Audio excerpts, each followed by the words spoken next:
पाऊस पाणी संदर्भातल्या टॉपलाईन बातम्या पाहूयात। जळगावच्या भुसावळच्या हातनूर धरणाचे 18 दरवाजे उघडले। 34,574 क्युसेकनं तापी नदीपात्रामध्ये विसर्ग सुरू। नदीकाठच्या गावांना सतर्कतेचा इशारा।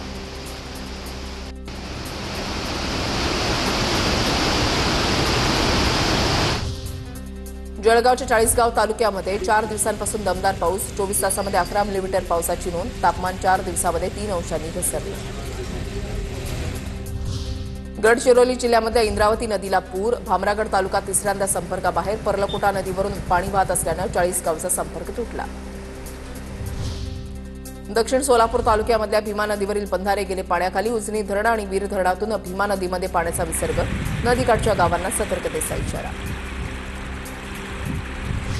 पांझरा नदीच्या पाणलोट क्षेत्रामध्ये दमदार पाऊस। अक्कलपाडा धरणातून 4,000 क्युसेकनं पाण्याचा विसर्ग। पादरा नदीकाठच्या गावांना सतर्कतेचा इशारा।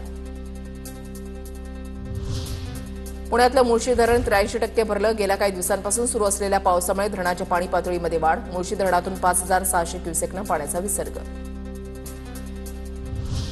कोल्हापुरात पंचगंगेच्या पाणी पातळीमध्ये 2 फुटांनी घट। सध्या पंचगंगेची पाणी पातळी 34 फुटांवर। जिल्ह्यातील 43 बंधारे अजूनही पाण्याखालीच।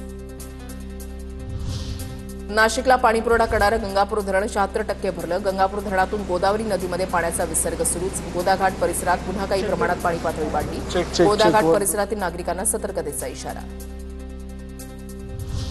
जालन्याच्या बदनापूर तालुक्यामध्ये पावसामुळे शेती पिकांचं नुकसान। कपाशी आणि सोयाबीनचं पीक अजूनही पाण्याखाली। नुकसान भरपाई देण्याची शेतकऱ्यांची मागणी।